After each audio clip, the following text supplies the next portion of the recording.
Thank you, Prabhu. Hare Krishna. Welcome everyone for this Saturday morning Srimad Bhagavatam class. We have a very nice chapter today, as usual. So we'll get into that. Let's do a quick invocation. Om Namo Bhagavate Vasudevaya.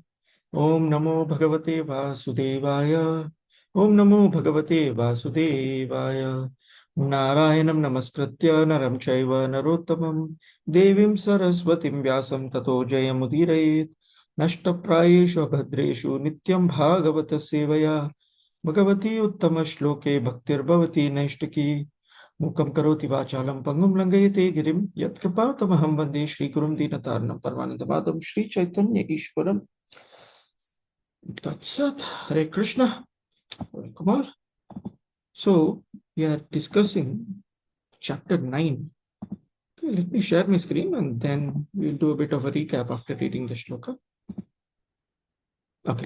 So we are in Canto 5, where we are talking about the different pastimes of the Lord. In that, we are in chapter 9, talking about the supreme character of Jadabharata. Okay. So text 1 and 2. Shri Sukha Vacha. There's no flow here, so we'll just read as through. Shri Sukha Vacha. Ata kasya dvija varya angira pravarasya sama dhamma tapa swadhyayadhyayana tyaga santosha titikshva prasraya vidya asuyatma nusayatma, okay, gnanananda yuktasyatma satrasha, okay, shruta shila rupa audarya guna navasa uddharya anga jaha bahu babu vahu mitunam cha ya viyasyam bharyayam yaha tu tatra pumam tam parama bhagavatam rajrishi pravaram bharatam utrishta mriga shariram charama sharirena vipratvam gatam ahuhu. Word for word meaning, Shri Sukha Vacha, Sukadeva Goswami continued to speak.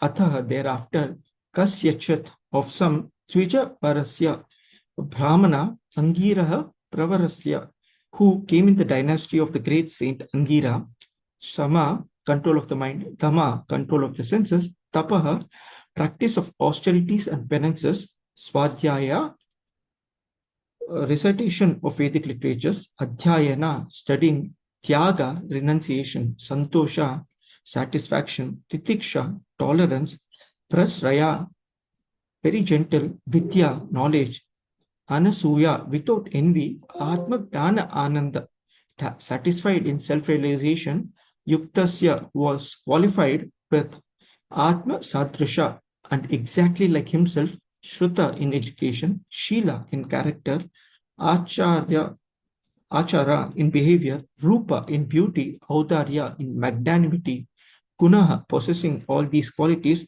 Navasa Udaryaha, 9 brothers born of the same womb, Anga Jaha sons, Bahuhu were born, Mithunam a twin brother and sister, Cha and Ya Vyasyam in the youngest, Bharyayam wife, Yaha who, too, but Tatra there, Puman the male child, Tam him, Parama Bhagavatam the most exalted devotee, Rajarishi of saintly kings, Pravaram most honored, Bharatam Bharat Maharaj, Utsrishta having given up, Mriga Shariram the body of a deer, Charama Sharirena with the last body, Vipratvam being a Brahmana, Gatam obtained Ahuhu. They said. Translation, Sun Purport Spice Dwandre, C.C. Bhaktivedanta Swami Srila Prabhupada Ki Jai. Translation, Srila Sukadeva Goswami continued, my dear king, after giving up the body of a deer, Bharat Maharaj took birth in a very pure Brahmana family. There was a Brahmana who belonged to the dynasty of Angira. He was fully qualified with Brahminical qualifications. He could control his mind and senses. He had studied the Vedic literatures and other subsidiary literatures. He was expert in giving charity, and he was always satisfied, tolerant, very gentle, learned, and non-envious. He was self-realized and engaged in devotional service of the Lord. He remained always in trance. He had 9 equally qualified sons by his first wife, and by his second wife he begot twins, a brother and a sister, of which the male child was said to be the topmost devotee and foremost of saintly kings, Bharat Maharaj. This, then, is the story of the birth he took after giving up the body of a deer. Purport. Bharat Maharaj was a great devotee, but he did not attain success in one life. In Bhagavad Gita, it is said that a devotee who does not fulfill his devotional duties in one life is given the chance to be born in a fully qualified Brahmana family or a rich Kshatriya or Vaishya family. Suchinam Srimatam Gehe. Bharat Maharaj was the firstborn of the Maharaj Rishabha in a rich Kshatriya family. But due to his willful negligence of his spiritual duties and his excessive attachment to an insignificant deer, he was obliged to take birth as the son of a deer. However, due to his strong position as a devotee, he was gifted with the remembrance of his past life. Being repentant, he remained in a solitary forest and always thought of Krishna. Then he was given the chance to take birth in a very good Brahmana family. ओम ज्ञानतिमिरान्धस्य ज्ञानाञ्जनशलाकया चक्षुरुन्मिलितमेन तस्मै श्रीगुरवे नमः. श्रीचैतन्यमनोभीष्टं स्थापितं येन भूतले स्वयं रूपः कदा मह्यं ददाति स्वपादान्तिकम्. वन्देऽहं श्रीगुरो श्रीयुतपदकमलं श्रीगुरून् वैष्णवांश्च श्रीरूपं साग्रजातं सहगण रघुनाथान्वितं तं सजीवं साद्वैतं सावधूतं परिजनसहितं कृष्णचैतन्यदेवं श्रीराधाकृष्णपादान् सहगण ललिता श्रीविशाखान्वितांश्च. हे कृष्ण करुणा सिंधो दीनबंधो जगतपते गोपेश गोपिका कांता राधा कांता नमोस्तुते. तप्त कांचन गौरांगी राधे वृंदावनेश्वरी वृषभानुसुते देवी प्रणमामि हरिप्रिये. वाञ्छाकल्पतरुभ्यश्च कृपा सिन्धुभ्येव च पतितानां पावनेभ्यो वैष्णवेभ्यो नमो नमः.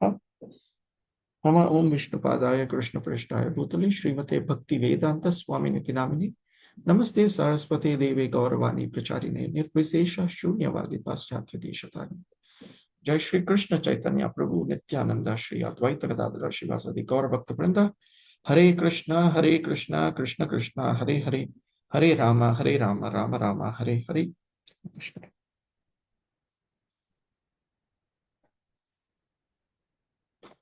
Okay, Hare Krishna. Well, we all know this story. We all know the story of Bharat Maharaj, and from there he became a deer, and from there he became another Brahmana's son called Jadabharata. So let's quickly recap on this, right? So let's look at these three lives and our understanding of these three, which Srila Prabhupada sets the context in the very first shloka. After that, we'll talk about one particular personality. So in the fifth canto, we are reading about Lord Rishabhadev, the personality of Godhead himself, how he lived an absolutely renounced life after handing over his kingdom to his sons. Right, so he had 100 sons, of which the first son was your Bharat Maharaj. So he hands over the reign to Bharat Maharaj, and all his other sons, he tells, follow this person. He's a very, very qualified person. The Rishabhadev goes off as an Avduta, and his story, that's what we saw last time. Right, so after that, what happened? Bharat Maharaj ruled so well. The characteristics of Bharat Maharaj is explained in chapter 7, saying that this whole place, this whole Varsha was named after Bharat Maharaj. It became Bharata Varsha because of the quality of his ruling. So he was the Chakravarti, he was not a Raja, he was an emperor, not a king. So he was a great emperor who took care of everything. But he was equally a very, very qualified devotee as trained by his father. Remember this piece, as trained by his father, because this will come again in his third life. So we are still talking about his first life. Right, so it is said, like his father who renounced everything and went off as an Avduta, Bharat Maharaj also left everything of his kingdom and left on one good day, saying that, okay, handed over to his children, continue, I am renouncing everything. The example that is given is like a person is not attached to the stool that he passes. Bharat Maharaj left his kingdom as if it was something that was to be discarded, like a person passes a stone. That was his quality of renunciation. So there was zero attachment. And there are 9 steps of bhakti, right? So that we talk about, right? So as we go higher and higher and higher and higher, Shraddha, Bhajana Kriya. So Anartha Nivritti, Nishta, Asakti, Bhava, Prema. So 8 steps, right? So he was in the level of Bhava. Bhava itself is the level of love, just a little below Prema, which is pure love. So he was in the level of Bhava. He was following absolutely good spiritual life. Very, very absolutely perfected your sadhana bhakti. Unfortunately, one day what happens? He encounters a pregnant deer that gave birth to a baby and died when the lion came and roared, trying to cross over that river. So Bharat Maharaj was meditating there in this Fulas ashrama. He was following perfected uh, spiritual life. There he sees this little deer which was helpless, the baby deer. Understanding that the mother had passed away, he took care of that baby. Right? So it is said that we are supposed to be, as Vaishnavas, we are supposed to show Jivataya. We'll try to cover this also today.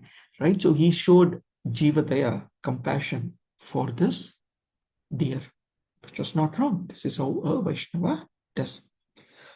But in the previous chapter, when we read this, as he continued taking care of the deer grew up. He became so attached to the deer. He started his affection. See, he had left everything, right? So he was not attached to anything material. But there was this affection that he showed towards the deer that became very dear to him. So this deer would stay with him always. He would pet the deer. He would fondle the deer. That's what the shloka say. He was fondling it. He would put the deer on his chest when he was sleeping and the deer was sleeping. He could keep it on his lap when he was doing his sadhana. Slowly, and he would go to the forest to pick up anything for his sadhana. He would take the deer along. So he was always caring for the deer. His Krishna consciousness became deer consciousness. He was still having that affection for the deer so that the deer is taken care. In fact, one of the shlokas actually mentions that he was fearful that something would harm the deer. This fear that he developed actually was not for his body because he was not caring for his body, right? So he had lived like that. His care for someone else had caused issues. So the Acharyas say that this compassion that he was showing, which is a Vaishnava quality, became misplaced compassion because he developed affection for something beyond what he should have done. And you would have heard from the speakers about how this misplaced compassion actually caused him to become very affected from his regular sadhana. And here in this purport, Srila Prabhupada mentions willful negligence of his sadhana.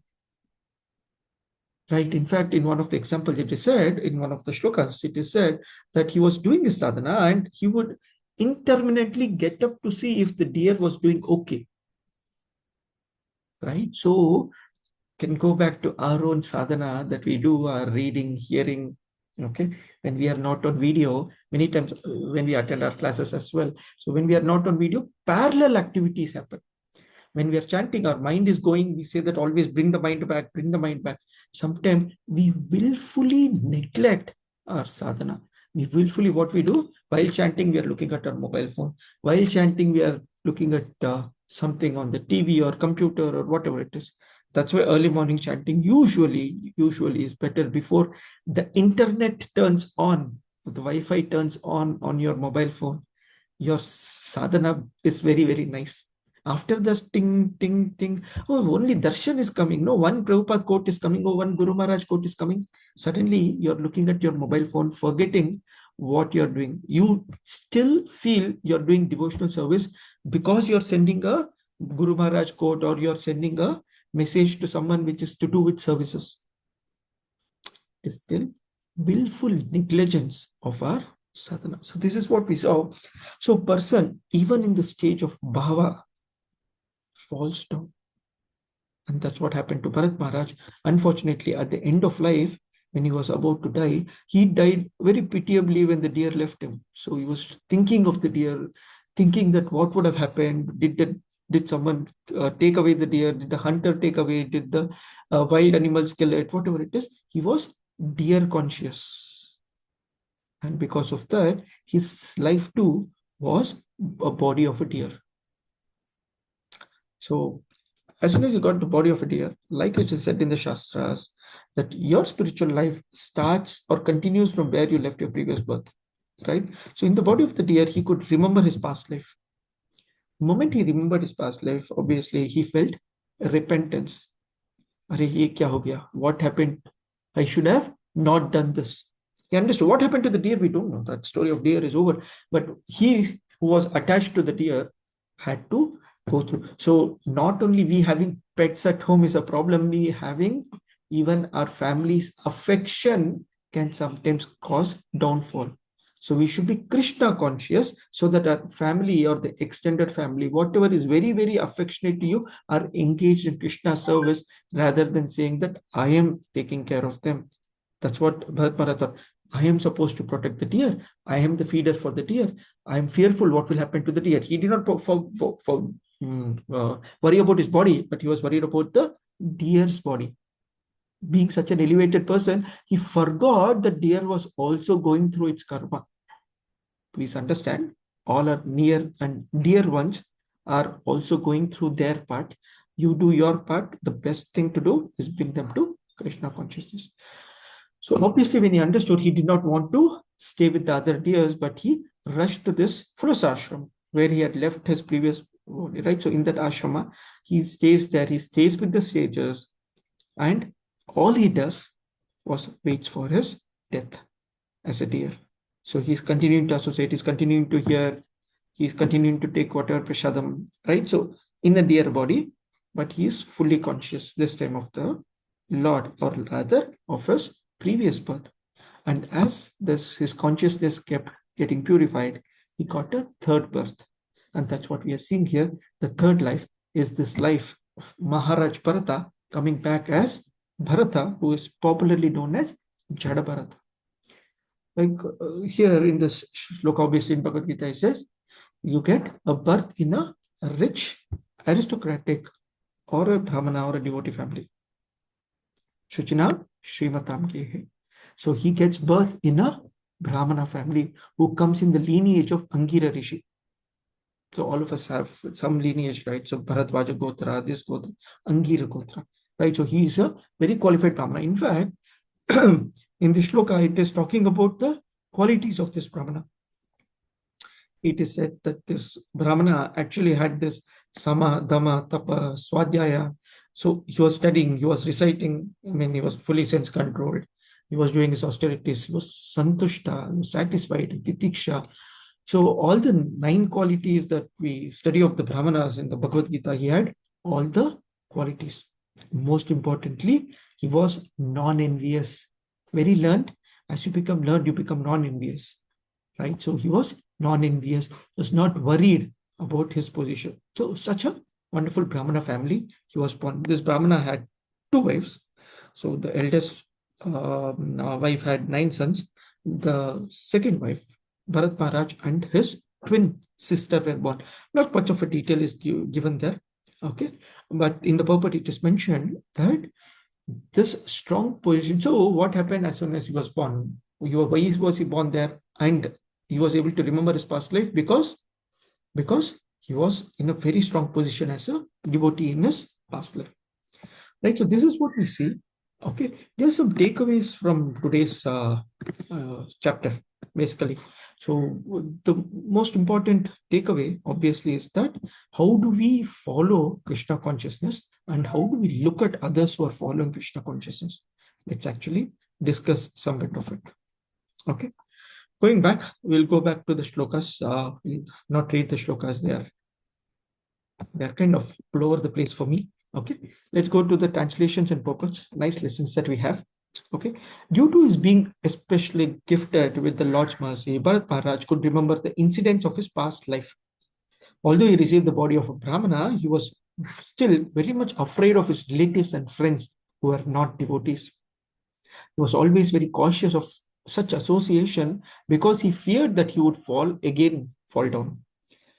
Consequently, he manifested himself before the public eye as madman, dull, blind, and deaf, so that others would not try to talk to him. In this way, he saved himself from bad association. Within, he was always thinking of the lotus feet of the Lord and chanting the Lord's glories, which saves one from the bondage of fruitive action. In this way, he saved himself from the onslaught of non-devotee associates.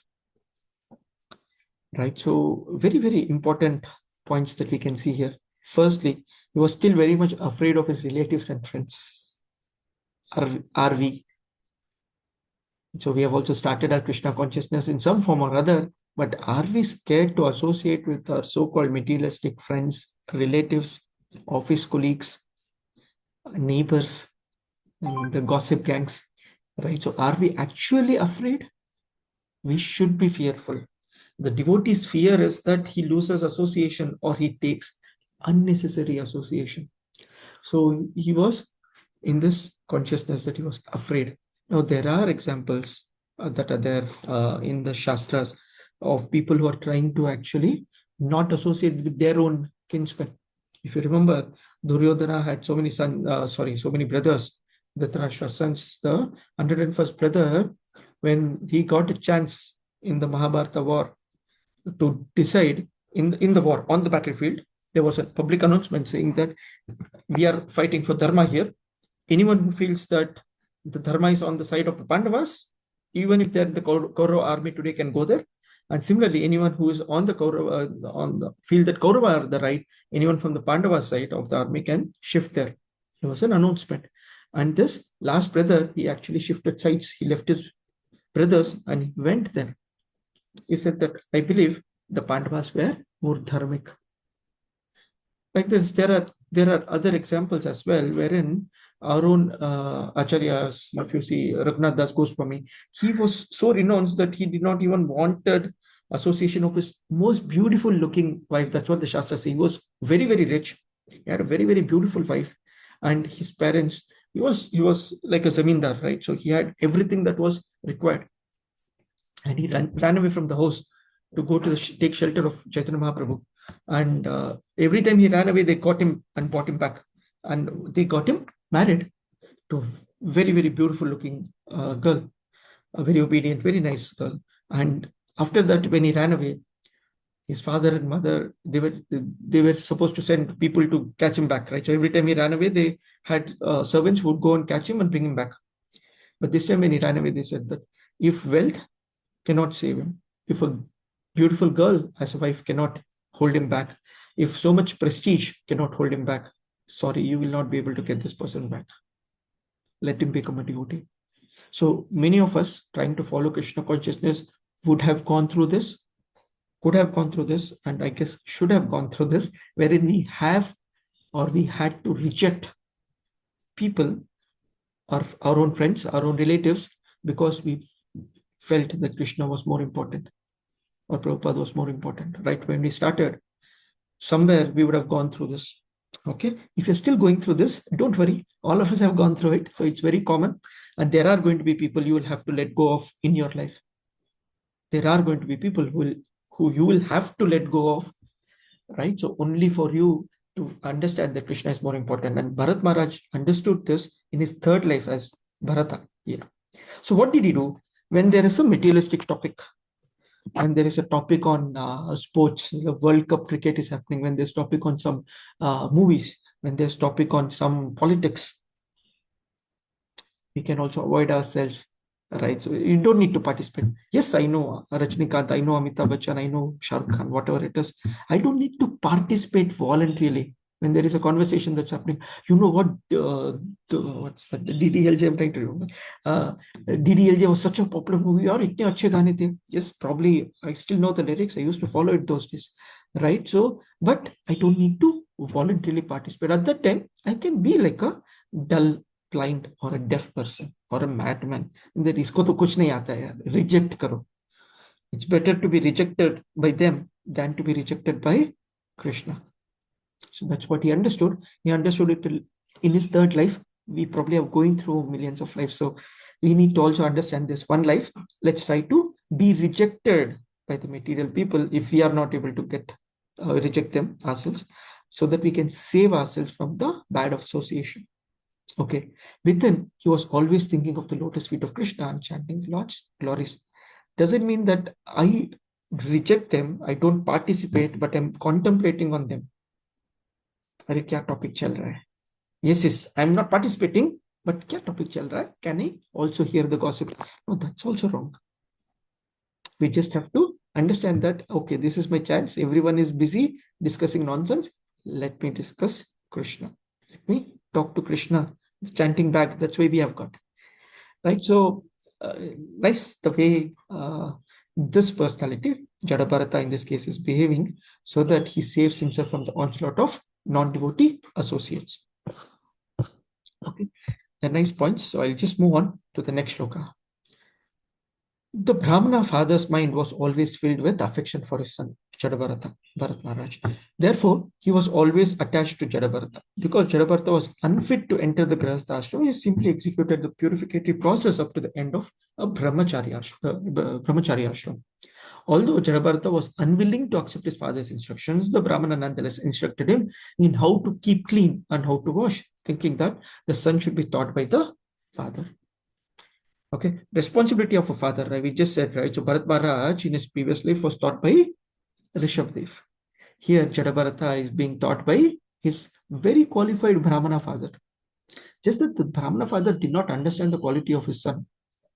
He did not understand that Bharata here was actually behaving like a Jada, like a ignorant person, because he does not want to mingle with others. You understand Sukadeva Goswami, right? So he said, I'm not coming out of my mother's womb, do what you want. 16 years. The mother was carrying. Vyasdev was like, Bhai, ab to bahar aaja, you have become 16-year-old, come out. Only when Krishna came and promised that Maya will not affect you, he came out. And as soon as he came out of the womb, he just walked off. No father, no mother, no nothing. I will just go. And this was very shocking to the parents. But he was like that, right? So his position, Vyasdev understood. Obviously, he understood. He gave him Srimad Bhagavatam later, and all that story will come. But these kind of personalities, when they come, the father needs to understand. Otherwise, the responsibility of a father, many of us here have a responsible position of a father or a mother.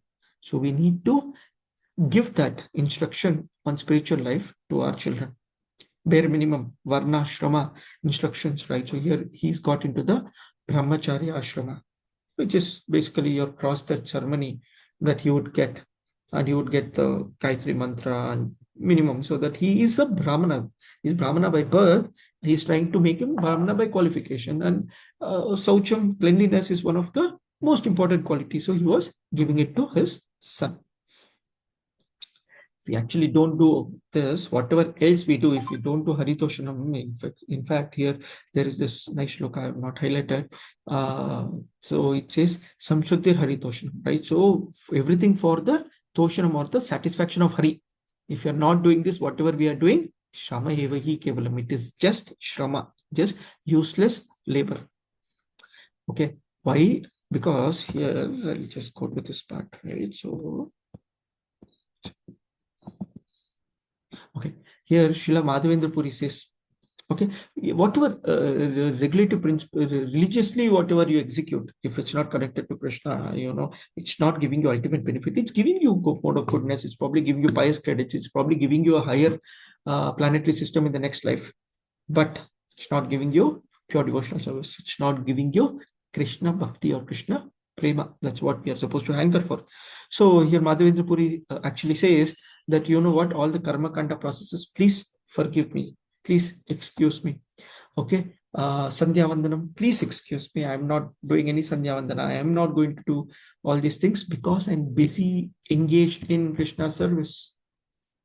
Please forgive me, my dear regulative principles. I know they are all important, but please forgive me. In fact, I was hearing a lecture from one of the acharyas in a Sri Vaishnava Sampradaya, because there was a Sri Rangam Connect. He was giving a class. I did not want to, skip it. And he gives such a wonderful point, saying that devotees are so busy in service that they don't really care much for the body. In fact, even while taking bath, either they're reciting the mantras or they are having the bath so quickly that they come out clean within 2 minutes. You don't need to spend time on taking bath. I was like, wow, this is a very nice point, right? So usually we are busy, with either the shower on and all that. It's like, why you don't need to waste time. You feel that you're eating, sleeping, mating, defending, extending to your bathing, your taking care of clothing and all that. All these put together are actually waste of time if they're not using Krishna service. So I will do it as quickly. I would waste as little time as possible in all these things.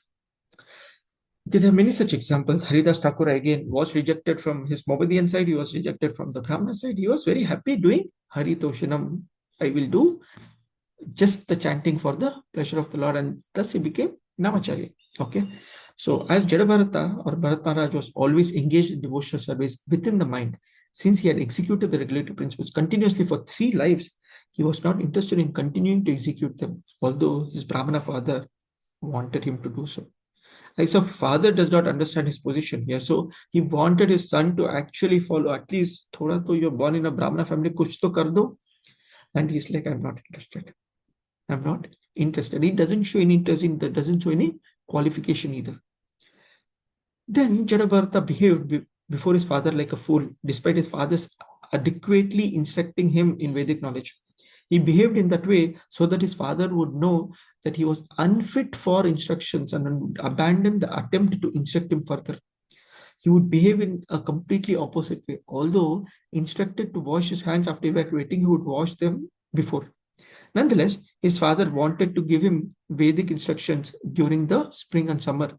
He tried to teach him the Gayatri Mantra along with Omkara and Yaharti. But after 4 months, his father still was not successful in instructing him. So he was very clear. I do not want to get into this. Why?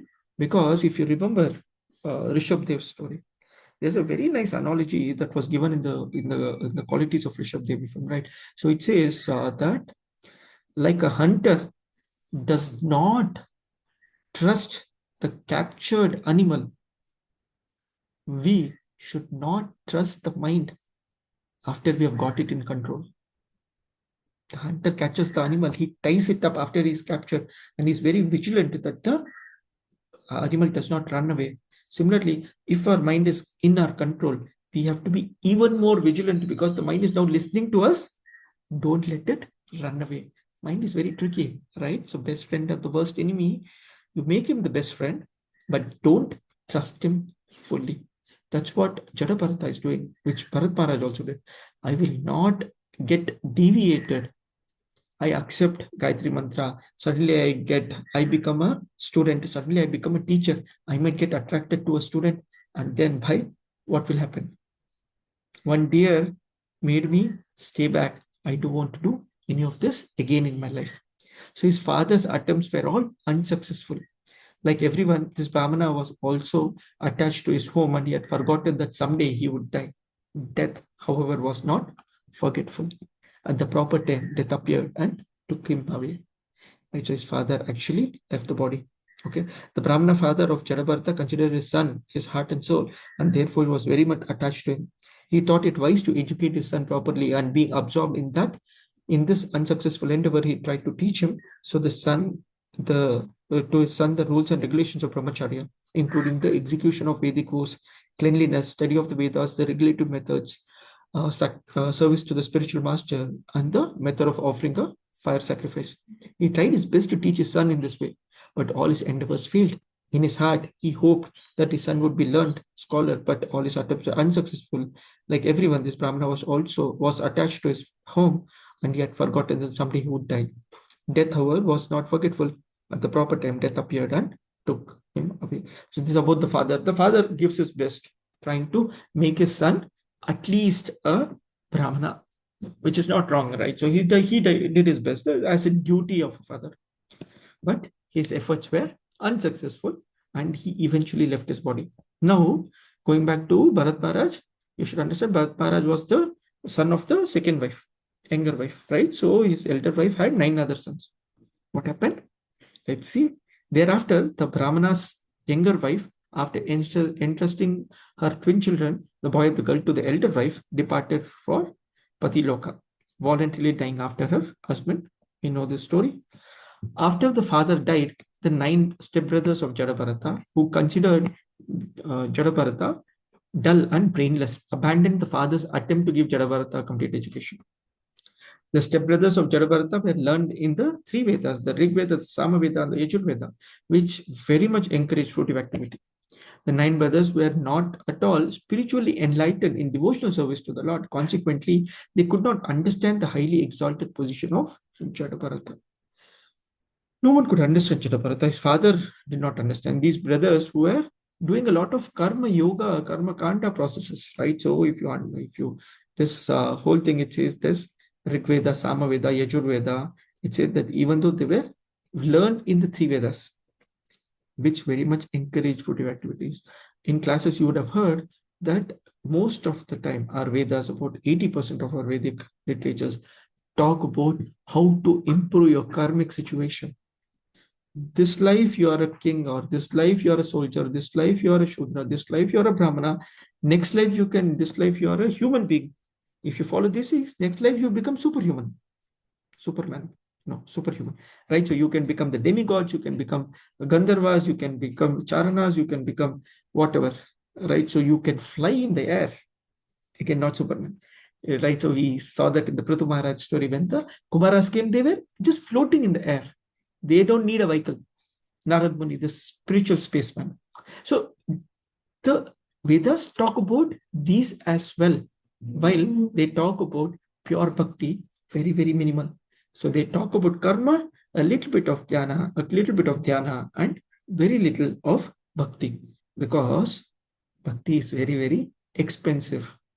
And a person who is well qualified in the Vedas reaches to bhakti. Many people who read Bhagavad Gita also, there is bhakti everywhere. In Srila Prabhupada's book, if you read everywhere, Srila Prabhupada says what is devotional service. But a person who has not read Bhagavad Gita as it is, who is just trying to understand Bhagavad Gita using whatever other Bhagavad Gita processes, he might be stuck in the 2nd, 3rd, 4th, 5th chapter, talking mostly about the karma part, or the dhyana yoga in the 6th, or your dhyana yoga from your 13th chapter onwards. Can get stuck anywhere. Bhakti is also there for them, right? So for such people, they are not spiritually enlightened, they are materially enlightened to stay here. Okay, and the translation says in the next 2 shlokas, it says degraded men are actually no better than animals. The only difference is that the animals have 4 legs and such men have 2. These 2-legged animalistic men used to call Jadabharata mad, dull, deaf, and dumb. They mistreated him, and Jadabharata behaved for them like a madman who was deaf, blind, dull.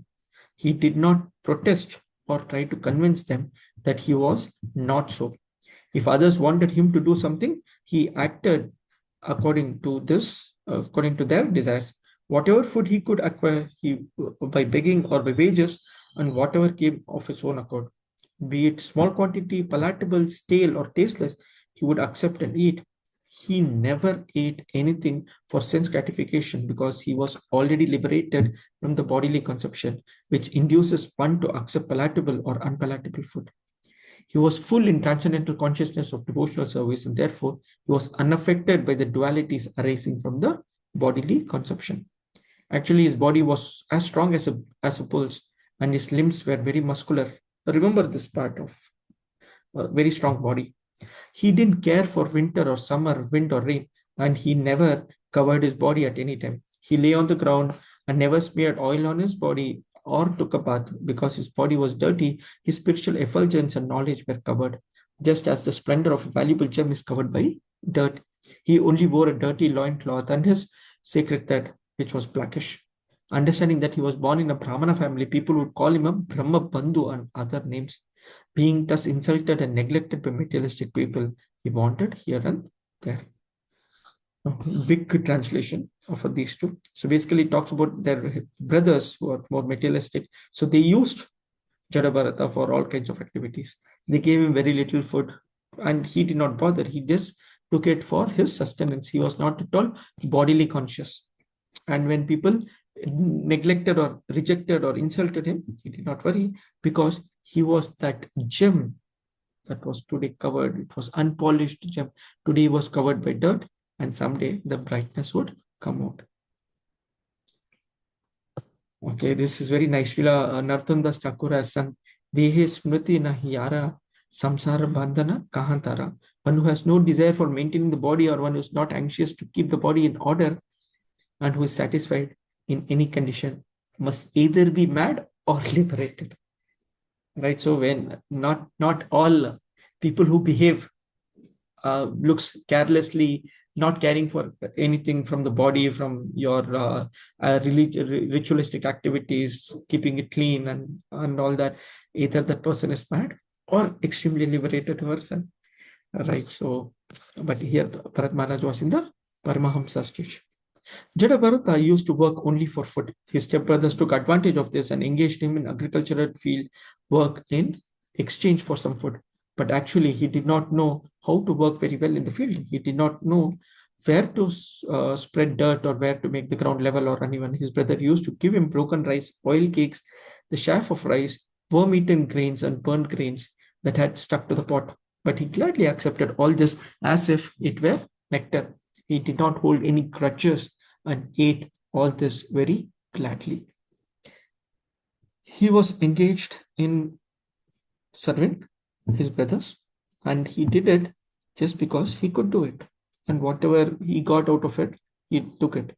Was he doing a good job? Not really. He was not well educated to do these kind of materialistic activities.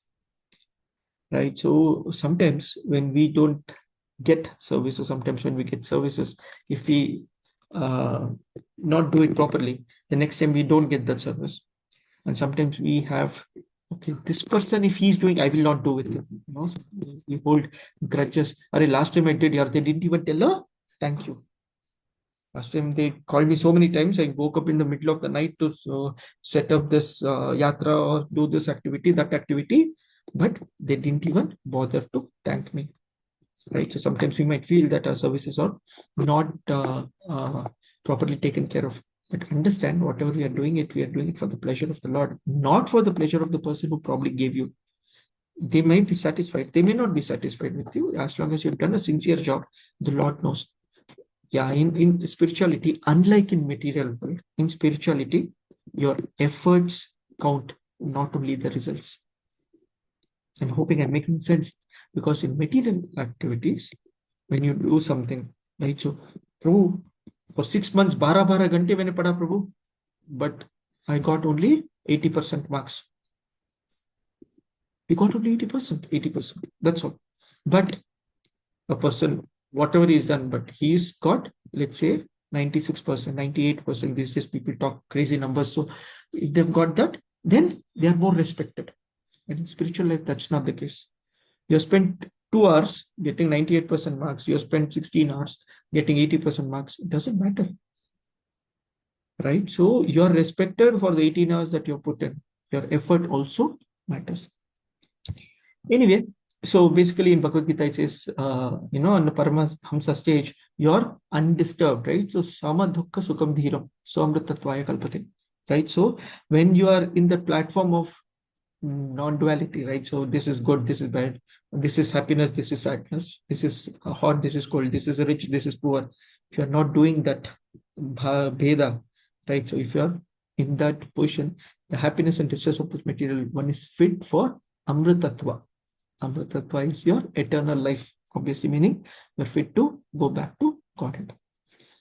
Okay, so this is the first half of this chapter, wherein it establishes the position of Jadabharata, a well-built, stout, dumb, lazy, I don't know, dumb guy, okay, who's not ready to do anything materially. Okay, the second half talks about what would happen to such a person. Okay, nice past time here. Again, something we might already be knowing. At this time, being desirous of obtaining a son, a leader of dacoit who came from a Shudra family wanted to worship the goddesses Bhadrakali by offering her in sacrifice a dull man who is considered no better than an animal. So we have talked, we know about different sacrifices, animal sacrifices. Here, this is called Narabali. This person was planning to do a Narabali by offering a person, Nara, to Bhadrakali, so that in return he would get a son. Okay, these things are mentioned in some kind of shastras. These are mentioned for lower class people, like Srila Prabhupada mentions here, saying that this is for all materialistic ideas. Okay, this is not something which a qualified person does. In fact, Chaitanya Mahaprabhu, when he speaks about it, I think this again comes in, I think it comes in the previous chapters, in the same fifth canto, wherein it talks about how this Ashwamedha, the Gomedha, Yagnas or the Narabalis, and these are not allowed in the Kali Yuga, including sannyasa, marrying one's brother's wife, and there are so many things. So these are not a Kali Yuga topic, anyways. Okay, but anyway, this person was planning to do that. The leader of Decoys captured a man animal for sacrifice. A caveman or a forest dweller. He had caught him, but he escaped. And the leader ordered his followers to find him. They ran in different directions but could not find him. Wandering here and there in the middle of night, covered by dense darkness, they came to the paddy field where they saw the exalted son of Angira family, Chadabharata, who was sitting in an elevated place guarding the field against the attacks of deers and wild pigs. So he was told to do that night, take care of the paddy field.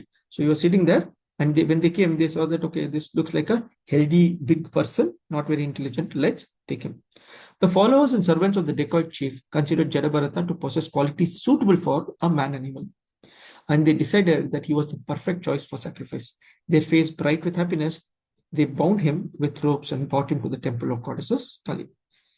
So if you see this person dirty looking, right? So it doesn't look like he's very qualified. So he's probably that man animal that we are looking for. They brought him here. In the body of a Brahmana, Bharat Maharaj appeared deaf and dumb, yet he was the most intelligent man in the world. Nonetheless, being completely surrendered unto Supreme Personality of Godhead, he remained in that condition, did not protest being brought before the deity for slaughter. Okay, so he did not try to save himself. Looks very foolish, but he's like, I'm right now thinking of Krishna. Let them take and give this body up. I will go back to Krishna. I mean, if something has to happen to my body, it will happen, right? So, Rakhi Krishna Mare Krishna Rakhi. If Krishna decides to protect, who can kill me? And if Krishna decides to kill me, who can protect? So he was completely peaceful. He was not at all disturbed what happens. Very similar to Haridas Thakura when he was being punished by the different people, right? So he was given in 21 marketplaces, he was whipped. He did not bother. He was just remembering of chanting the holy name because he decided if Krishna decides to protect me, why should I bother? Or Krishna doesn't decide to protect me, even then I should not bother. What is it? My body is for serving Krishna. Very easy to talk, very, very difficult to follow. But again, that's a choice that we have. Srila Bhaktivinoda Thakur describes surrender unto Supreme Lord in this way. Marabi rakhami yo ichha tohara nitya dasa pratit toya adhikara. My dear Lord, I am now surrendered unto you. I am your eternal servant, nitya dasa. And if you like, you can kill me. Marabi, if you like, you protect me. Rakhabi, in any case, I am fully surrendered unto you. Yo ichha tomara. Whatever is your ichha, you do it, my dear Lord. Don't ask me my choice. Surrendering our choice to the Lord or to the Guru is a very, very qualified position. When we go to the Lord, we talk to the Lord, we surrender or we give our choices to the Lord. But when you surrender to the choice of the Lord, Yo Ichha Tomar, I be an instrument in your hands. When you are able to tell that, okay, sometimes I've heard devotees taking instructions from my spiritual master, His Holiness Srila Jayapatak Swami Guru Maharaj. They say that, Guru Maharaj, please bless that I can start this, I can do that, I can do. So in earlier days, Guru Maharaj just asked him, are you sure? Because once you put your hands there, you can't come out. Are you sure you want to do this service? And they're like, yes. And those have been extremely successful devotees who gave their choice in the hands of the spiritual master.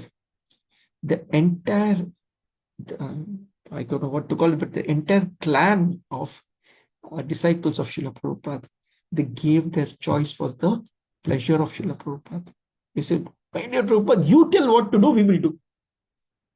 And in fact, in one of the places, Srila Prabhupada mentions this, saying that all these people will definitely go back because they are not bothered about Krishna, but they are doing it for my own pleasure. So it's my responsibility to take them back, and they will definitely go back. Right? So Krishna tells Arjuna, boldly declare, my devotees never perish. That was Srila Prabhupada. He boldly declared that these people are serving so sincerely. They are protected, and that's our hope. That's our biggest hope. That should give us the biggest faith, saying that if I serve this mission of Mahaprabhu, if I serve this mission of Srila Prabhupada, if I'm serving this mission of my Guru Maharaj, I'm guaranteed to go where they want me to go. Yo ichha tumhara. So whatever is your desire, let that happen. That is called surrender. Okay, slight difference between slavery and surrender. This is called surrender, willful surrender. Okay, you become the slave in the hands of the Guru willfully.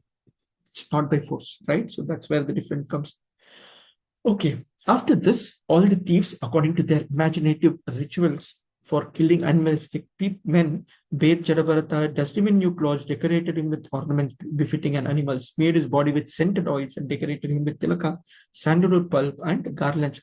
They fed him sumptuously and then brought him before goddesses Kali, offering her incense, lamp, garland, parched grains, newly grown twigs, sprouts, fruits, and flowers. In this way, they worshipped the deity before killing the man animal. And they vibrated songs and prayers and played drums and bugles. Jarabharata was then made to sit down before the deity.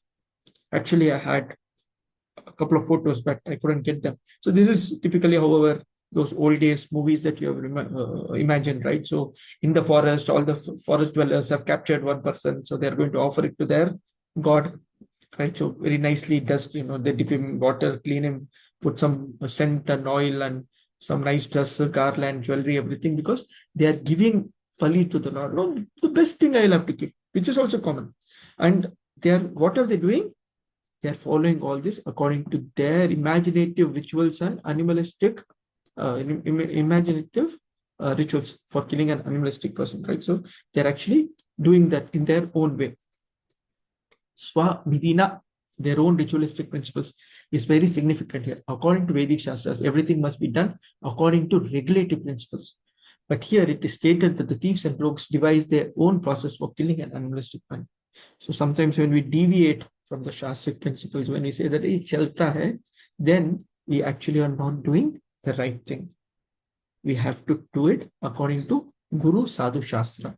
That's why we go back and to the Guru saying that what needs to be done, what does not need to be done.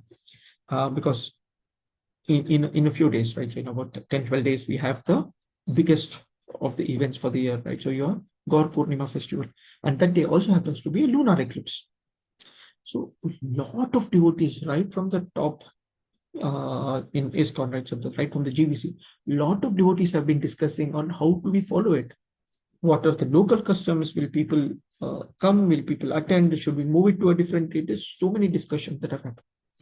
Even in our temple, our temple president, his is Anukul Keshwar Prabhu, and our DT department, Shigor Karna Prabhu, we were discussing, I was given the seva to take care of some festival. So we were discussing on how should we space it out, because we have so many sadhans, we have our temple that needs to do the program. So there has been consultation with His Holiness Banuswami Maharaj, with the temple management, with Mayapur DT department, a lot of these things. Why?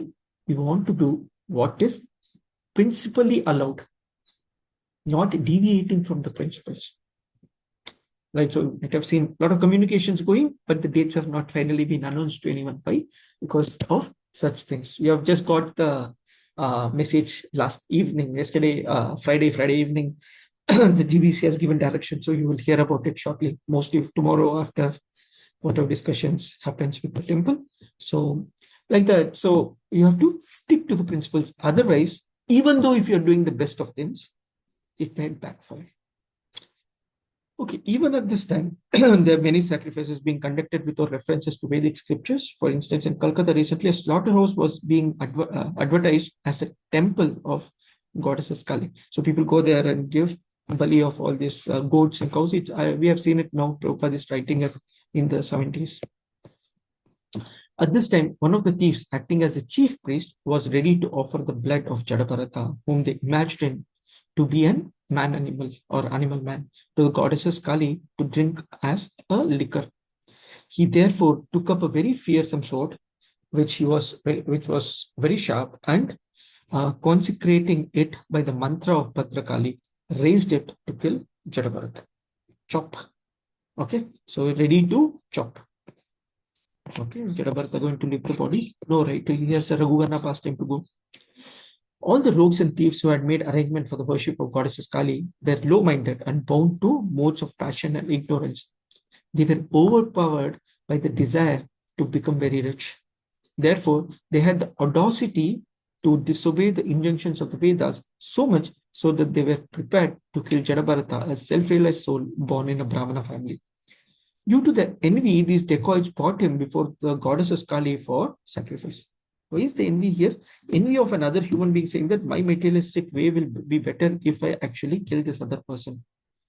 Okay, sometimes unknowingly we have enviousness towards others, or sometimes knowingly we have. Sometimes we don't even know that we are doing it, but that is envy. If I can grow by showing this person wrong, if I can prosper by actually putting this person down, then I'm actually doing it wrong. Right? So that is called enviousness. That's called enviousness. We should not have that. Okay. So whatever, right? So such people are always addicted to envious activities, and therefore they dare to try to kill Jadabharata. Jadabharata was the best friend of all living entities. He was no one's enemy, and he was always absorbed in meditation on the Supreme Personality of Godhead. He was born of a Brahmana, of a good Brahmana father, and killing him was forbidden, even though he might have been an enemy or an aggressive person. So an aggressor can be killed and all that, but in this case, he was not none of those. So there was no reason for him to be killed. And the point here that says Jadabharata was the best friend of all living entities. So he did not wish anything wrong for others. In any case, there was no reason to kill Jadabharata, and goddess Kali could not bear this.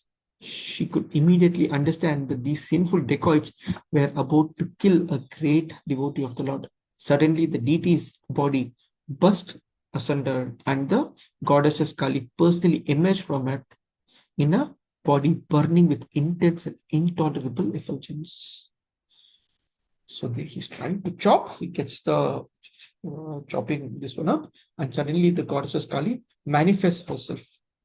And here it says Bhadrakali, right? So Bhadrakali, very ferocious looking personality, with body burning with intense and intolerable effulgence, right? So that personality has come here. Why did she come? Because Jadabharata was not an ordinary person. Jadabharata was also a devotee of the Lord, and goddess Kali could not tolerate. Okay, this point we have already discussed, so I'll move on. Right, so there's a very small pastime about Chandi Das. Might have heard Chandi Devi or Kali Devi's other name is Chandi Devi, and there used to be one devotee of Chandi Devi who would every day go and offer her flowers, fresh flowers from the garden. He would take and he would offer it to her every day. And one day, when he offered flowers, Chandi Devi appeared in front of him and told him, "Beta, tu maang tumko kya chahiye? Ask me whatever you want." He was very surprised. He's like, "Every day I offer flowers. Why did you come today?" So, cutting the long story short, right? So, the Kali Devi actually says, "You know what? Every day you took flowers from the garden and you offered it to me. Today you took flowers from the garden, you kept it on the table, and your brother took some of it and offered it to Krishna. Now you offered me the prasadam of Krishna. So I'm very, very happy. I'm so pleased. Ask me whatever you want." Okay, and this person becomes a devotee of Krishna. He's called Chandi Das. He's directed by Chandi Devi to become the Das of Krishna. Like this, when we have a chance, the demigods are just eagerly waiting for us to serve them with Krishna Prasad. Prasad, mercy of Krishna. It can be the prasadam, it can be the flower garlands, it can be the tulsi leaves, whatever it is. They just love it. Okay, doesn't mean you need to go to them go to a demigod temple, taking some Krishna Prasadam and giving it. That's not what I'm saying. When you get a chance, in case you come across something, always pray for it. In fact, recently during Shivratri, my Guru Maharaj actually sent a message on Harihara Kshetra in Sridham, Mayapur or Navadvip. He spoke about it, saying that Lord Shiva is so pleased to see Vaishnavas because he's Vaishnavanam, the topmost of Vaishnavanam Yatashambhu. The topmost of Vaishnavas. He loves to have association of Vaishnavas. He loves to have association of devotees who don't go to him and ask anything material. It's the same with any of these personalities. Why did Goddess Kali appear here? Because she could not see a devotee being hurt. Even though usually Kali Devi or Chandi Devi or Bhadra Kali, these personalities, they are offered animal sacrifices. This is very normal. And some of them are probably there in the Shastras as well. But you don't like a devotee being hurt. Okay. Intolerant of the offenses committed, the infuriated goddesses Kali flashed her eyes and displayed her fierce curved teeth. Her reddish eyes glowed and she displayed her fearsome feature. She assumed a frightening body as if she were prepared to destroy the entire creation. Leaping violently from the altar, she immediately dissipated all the rogues and thieves with the very sword with which they had intended to kill Jadabharata. She then began to drink the hot blood that flowed from the necks of the beheaded rogues and thieves, as if this blood was liquor. Indeed, she drank this intoxicant with her associates, which were witches and female demons. Becoming intoxicated with this blood, they all began to sing very loudly and dance as though prepared to annihilate the entire universe. At the same time, they began to play with the heads of the rogues and thieves, tossing them about as if they were balls.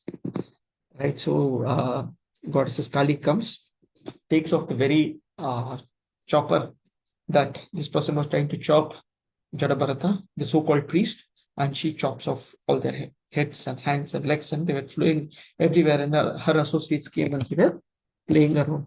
Okay, demoniac people worship goddesses Kali to obtain material benefits, but they are not excused of sins performed in the name of worship. The sacrifice a man or animal before the deity is specifically forbidden. Right, so the goddesses Kali or any of these personalities do not accept such sacrifices. We just do it for material benefits, which is anyway demoniac in nature. When an envious person commits an offense before a great personality, he is always punished in the way mentioned above. So Sukadeva Goswami is concluding, saying that, look, if you are envious and you commit offenses on others, very important point. So in Bhagavad Gita, Krishna tells Arjuna, why am I giving this instructions to you? You are my dear friend, but also you are non-envious, asuya way. Right? So similarly, in the Bhagavatam first shlokas itself says, Dharma projita kaitavatra parmo nirmatsara. Okay. These personalities who do not have envy towards someone else, they are the right or qualified people to get spiritual knowledge. Okay. What does enviousness mean? Okay. Please understand, the only reason why we are here is we are envious of Krishna. We are in the material world because we are envious of Krishna. Why? What enviousness? Yeah, we wanted to be like Krishna. We are like, why is Krishna getting all the power? So when we have that within us, right? So why is that person growing? Why people are respecting him? Why I am not getting that position, that power? This, we are envious. Why is it that, oh, so you tell something, I mean, someone comes and tells you that, you know what, Buji, so and so happened. Oh, I know. Or you're like, oh, acha. And then you call the other person, Buji kyun nahi hai? Usko kyun bola? All these things are pure enviousness. It's nothing else. It actually creates a disrespect for yourself or others' respect to you. Okay, so this is actually an offense, and when such offenses happen, the great personalities, they actually punish these people. Okay, these people, people like us or people like me, right? So I should understand that I'm envious of someone else. So no one else will probably know. I might behave very nicely, nice dhoti, kurta, wearing a nice tilak. Externally, I can behave like a devotee. Internally, what I am really matters. Okay, and at the very last shloka, Sukadeva Goswami then said to Maharaj Parikshita, "O Vishnu Tatta, those who already know that the soul is separate from the body, who are liberated from the invincible knot in the heart, who are always engaged in welfare activities for all living entities, and who never contemplate harming anyone, are always protected by the Supreme Personality of Godhead, who carries his disc, the Sudarshan Chakra, and acts as the supreme time to kill the demons and protect his devotees. The devotees always take shelter at the lotus feet of the Lord. Therefore, at all times, even if threatened by decapitation, they remain unagitated. For them, this is not at all wonderful, right? So it's not worth spending your time and your effort in something so insignificant, even up to the body, to take care of the body. If something has to happen, see, don't be envious is obviously one side which we just discussed in a previous shloka. The other part is don't accept or don't feel that others are envious towards you. That's also very, very important. Okay, when you are protected by the Lord, when you are surrendered to the lotus feet of the Lord, then even when you're threatened of your services, your place, your position, whatever it is, right? So, I mean, the best of example I can see here is, let's say, Sri Hari Prabhu is here, right? So Sri Hari Prabhu currently is doing so much services across so many Gita Gyan sessions and so many other things that he does. Tomorrow, if someone comes and tells Sri Hari Prabhu, Prabhu, why don't you pass this Gita Gyan service to me? I'm not saying this will happen, Prabhu, but I'm just taking you as an example. If someone says, it's going to be very, very difficult for someone like you to answer. No, for anyone, man. I do choto moto services and I feel so threatened if someone has to take away my position. I can understand, right? So it's such a big thing. But if that has to happen and if that's the will of the Lord, understand that it can happen anytime. The Lord can decide and you might have to just continue with whatever the Lord decides for you, right? So understand the Lord decides to give you the service and he also decides to take you away, right? So don't be threatened by any position or any situation that you might get spiritually also. Materially, though, you understand now. I think we are in the fifth canto of Bhagavatam. Materially, we should have settled things. Okay, I'm okay with this. Yeah, it keeps going up and down. The spikes are there. But spiritually also, there are going to be situations that are going to be agitating for you. There are going to be situations not very comfortable. Understand this, the plan of the Lord. The Lord is testing us. Are we passing this test or not? Passing the test or not? I mean, in the temple, I can give you simplest of example when His Grace Anadi Jagannath Prabhu, many of us know here, he left his body. There were so many services that he was handling, so many services. Many of us, Sri Hari Prabhu himself, we were all connected with him in some form. We were trying to do different services, and then suddenly there was no one taking care of the service, and suddenly we got to take up more responsible services. The Lord decides what will happen to us. Did we not miss him? We missed him badly. Would things have been better with him? Absolutely. But the service cannot stop.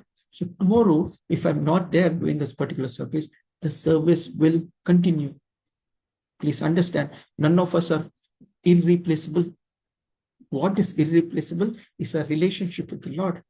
Please develop that. Be serious about it.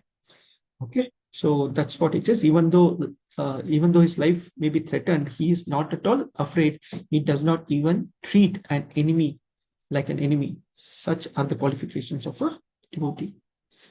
Thus ends the Bhaktivedanta purpose of the fifth canto, 9th chapter of Srimad Bhagavatam, entitled The Supreme Character of Jadabharata. So, very nice chapter, lot of lessons to learn practically. In fact, at the end of it, how it shows is Bhadrakali comes, chops off everyone. Jadabharata, who was tied there, she cuts off his knot, and then he just walks. He just walks. It doesn't bother what happened. It doesn't bother who is there, who is telling what. What happened? Oh, these people got killed. Oh, Bhadrakali is come to protect me. Zero reaction. He just walks up from that place. Okay, we will see what happens next. What was his qualification and his interactions with Rahugana, the king Rahugana. That's a very nice katha. So we will probably hear it next time. So we have a couple of minutes. We'll stop here. If any devotee has any questions, any comments on what we just discussed, please feel free.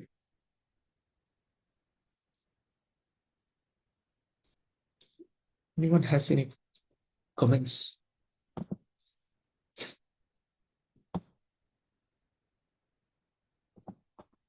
No comments. Everyone is okay. I just want to know if you were able to hear me for the last 1 hour. Hare Krishna, Prabhu. Dandavats Pranam. Well said, Prabhu. Very nice class, Prabhu. Thank you. Thank you, Swasini Mataji. At least someone reacted that they heard it. I wasn't very sure. But thank you so much. Very nice class, Prabhu. In this class, we have come to know that without us, we used to think nothing will happen. But after listening to your class, everything will happen, Prabhu, in Krishna's mercy. Yes. Just be an instrument in his hands. That's what he says. Yes, Prabhu. Thank you so much, Mataji. Thank you. Hare Krishna, Prabhu. Hare Krishna, Prabhu. Hare Krishna, Hare Krishna. Hare Krishna. Thank you so much, Prabhu. Hare Krishna. Thank you, Prabhu. Hare Krishna. Dhanavad Pranam. Thank you, everyone. Thank you, everyone, for joining in. Yes, we have Gaur Purnima coming up. I'm hoping all of you are prepared with your services. Please do join in wherever you are. Thank you, Shri Hari Prabhu, for as usual hosting this. Thanks, everyone. Hare Krishna, Prabhu. Thank you so much. Thank you so much. Hare Krishna. Hare Krishna. Thank you. Hare Krishna. Thank you, devotees. Hare Krishna. See you tomorrow. Hare Krishna.